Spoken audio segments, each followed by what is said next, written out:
देखते होता हमारे उड़हिया बैठी के पिपरा के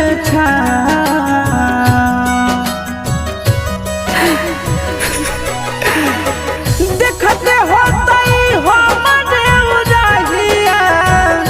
बैठी के पिपरा के रुक रुक रुक अरे टरेनिया रुक रुक रुक रे टरेनिया ले ले चल जनुआ के गाँव रुक रुक